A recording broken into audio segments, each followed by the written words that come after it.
So alternate picking, it's something that you have to practice. You have to develop the muscle memory for it. But I think I can break down the learning process or how to develop that technique in about 7 exercises. The first exercise, and you probably heard this before, is picking on one string. How fast can you pick? You know?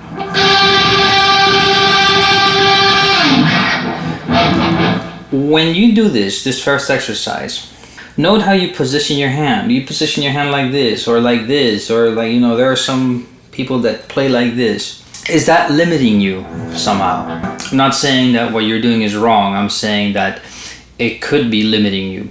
When I started playing, before I tried alternate picking, I used to position my hand in a different way. As time passed by and I wanted to, you know, and I practiced different techniques, my hand changed. How fast can you do this, right? You know, maybe your limitation is right there. If you can't do this fast, then you're not going to be able to play something a little bit more complicated, right? At that point, trying to position your hand in a way that it allows you to go faster. So that's the first thing. So the second thing is a little bit more complicated. It's the same exercise, but now thinking about grouping notes in 4 notes per beat or 6 notes per beat. I mean, those are the main 2 that I practice, right? 4 notes per beat is going to be 1, 2, 3, 4, 1, 2, 3, 4, 1, 2, 3, 4. So when you practice the same thing,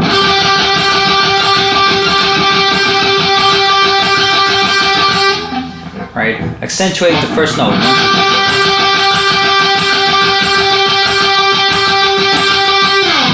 Right? And speed up.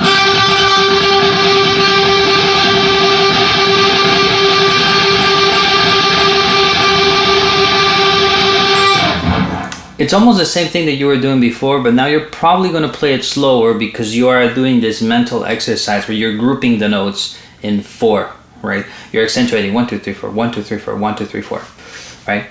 The other exercise is grouping the notes in 6, so 1, 2, 3, 4, 5, 6, 1, 2, 3, 4, 5, 6, 1, 2, 3, 4, 5, 6. That's 16th triplets, right?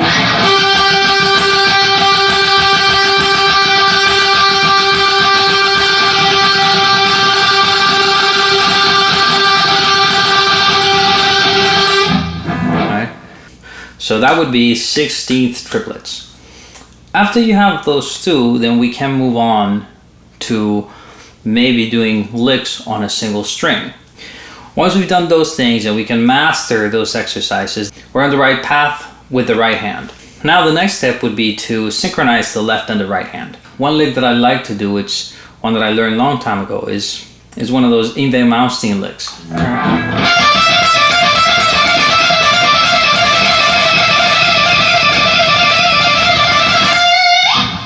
Right? If you practice the other 2, then this hand is already figured out. Now it's a matter of synchronizing the left and the right, right? If you can play the notes on this hand,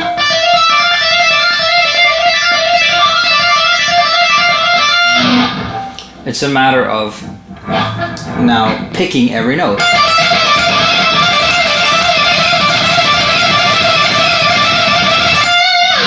Now, that exercise that we did first, like,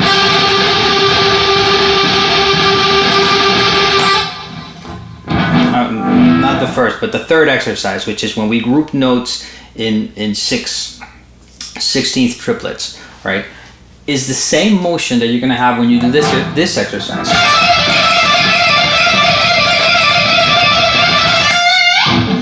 And when you do that exercise, if you master that, well, first of all, you have to go slow, and you have to make sure that the synchronization between the 2 hands is correct. You know, it can't be just move this hand as fast as you can and then play with this hand the notes. It won't sound right. It has to sound right slow.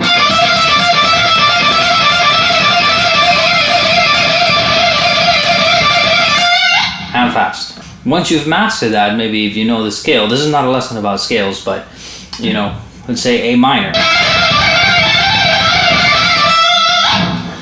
So the next step before we move into a different exercise is, what about the same exercise starting with an upstroke? If you started that with an upstroke, then start out with a downstroke, because some people will tend to do downstroke first and some people will tend to do upstroke first. I think you need to practice this exercise both ways, because when we start doing stuff with more strings, that's where it's going to help, crossing over the strings, right? So I'm going to do the same exercise starting with an upstroke.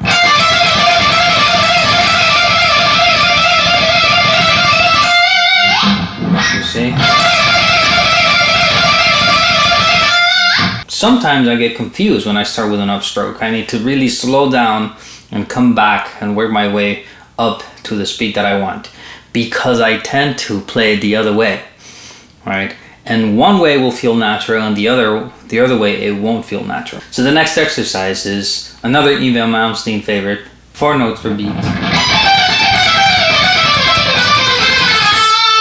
Once you've done that, right, go slow. Go slow, as slow as you need to go, so that you can get every note to ring out clearly.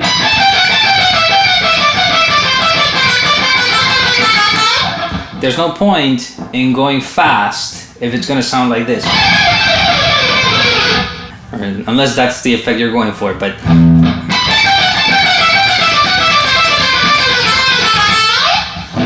metronome, I don't think it is required at this point, as long as you know that you're grouping the notes in 4 notes per beat. So 1, 2, 3, 4, 1, 2, 3, 4, 1, 2, 3, 4. So.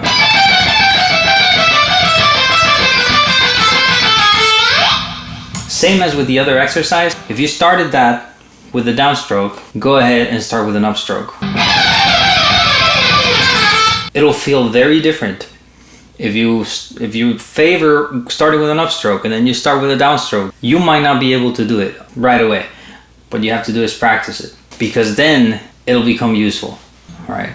So once we got those things out of the way, you're shredding. I mean, at that point you can alternate pick and you can shred. Now we'll move up to 2 strings. These are Paul Gilbert kind of licks. So this one first.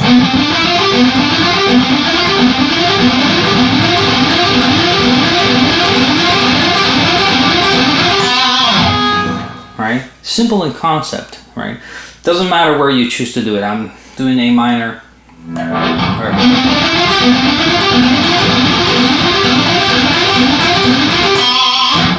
If I've just played an upstroke on this string, and then I'm supposed to play a downstroke on the next string, the higher string, from the 4th to the 3rd. I'm calling the 3rd string higher than the 4th, right? So if I have to do this, that is hard. That is something that I had to practice, that I had to work on. But if I start with a downstroke like I just did,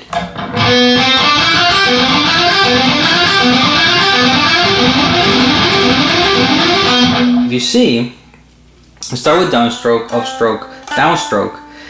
Since I just did a downstroke, it's easy for me to do an upstroke on the next string, right? That movement is not a problem.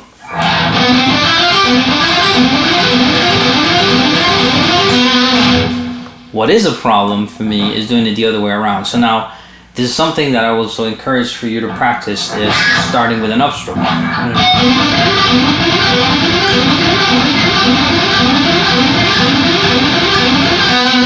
If you did it the other way around, where the first thing that you did was start with an upstroke, then that is natural for you and you didn't have a problem with that, then change it and try it with a downstroke, and maybe that'll be challenging for you. And you have to practice it both ways. One way will be slower, and I personally don't think I will ever be equally fast both ways, but I practice it in order to get there. I try. Here's one thing that I'd like you to notice, and I think most of the alternate pickers I like do this. Right? When I start with a downstroke, look on my right hand.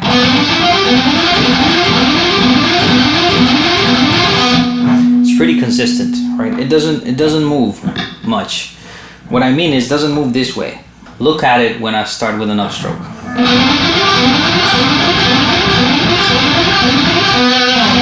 Do Do you see how my hand is doing this? Because I'm gonna exaggerate the movement, but it does this.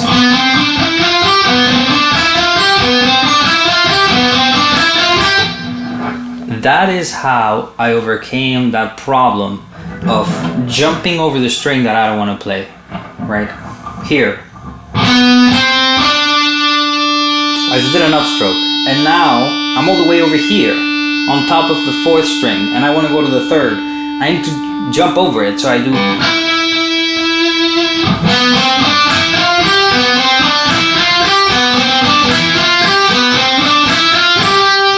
Same here. When I finish the lick at the last note,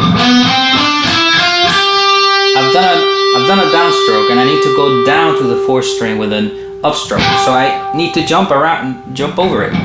So I do this.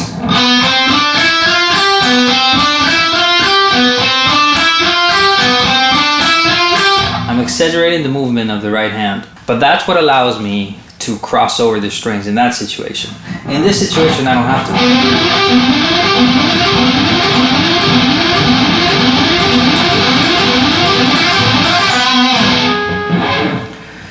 The next lick, another Paul Gilbert one.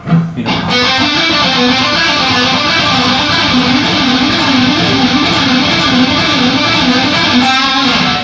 Same with this one. If I start with a downstroke, there's no problem for me.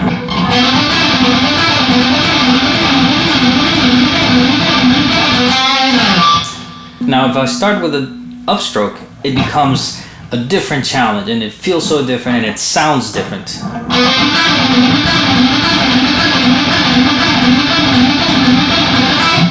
If you look at my right hand when I'm doing that, it's now doing that motion. Alright?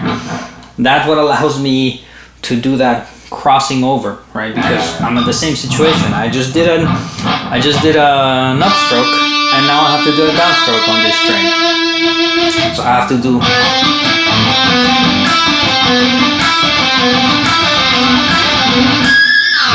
Right?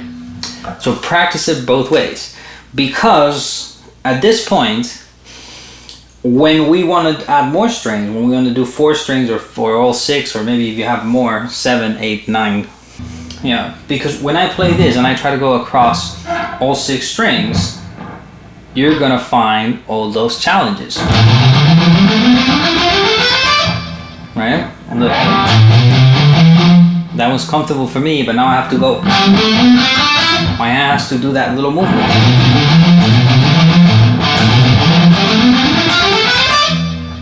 There's a little short ascending run from a solo that I uploaded a couple weeks ago.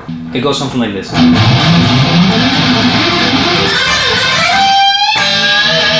If you take a look, if you analyze that ascending run, it's just a combination of the 2 licks why we just practiced. It's a combination of this with this in different parts of the scale.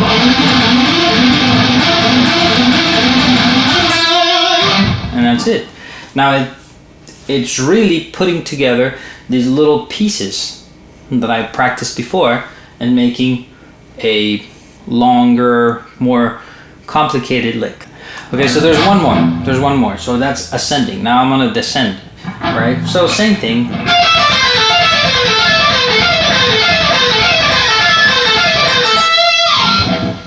In this case, starting with a downstroke doesn't feel natural for me, right? And my hand, if you look at it, will do this kind of movement.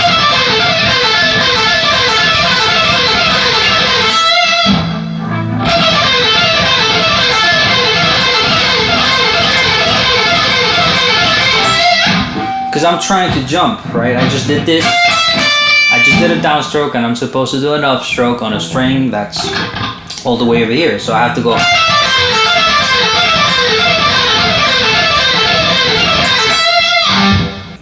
On the other hand, if I start with an upstroke, it becomes natural, and my hand doesn't do that.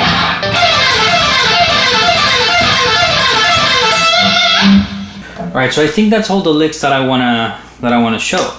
They're simple in theory. I mean, they're simple. It's a simple concept.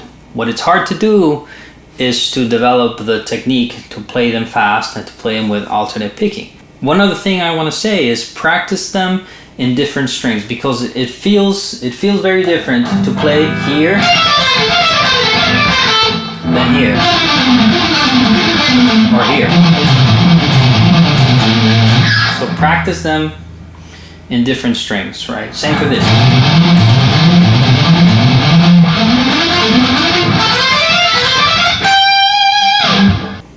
And I guess that's all I want to say, right? I think that if you take those steps, I'm not saying don't do step 3 until you haven't mastered step 1.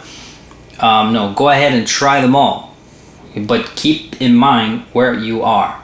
Because I think that you always have to try it. You have to go. You have to go try it full speed, try to see how it feels, and then, you know it's not clean, you know it needs work, come back, work on the basics, and come back up. And that way I think it's more entertaining, right?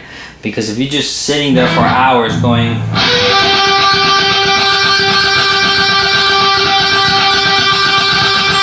Go ahead and, if you already have this, that's as fast as you can go, then try it. Try it. Try it. And do all the variations, starting with an upstroke, starting with a downstroke. Do all those things, right? And then come back. Oh, you got a little faster. Okay, now let's do this, faster.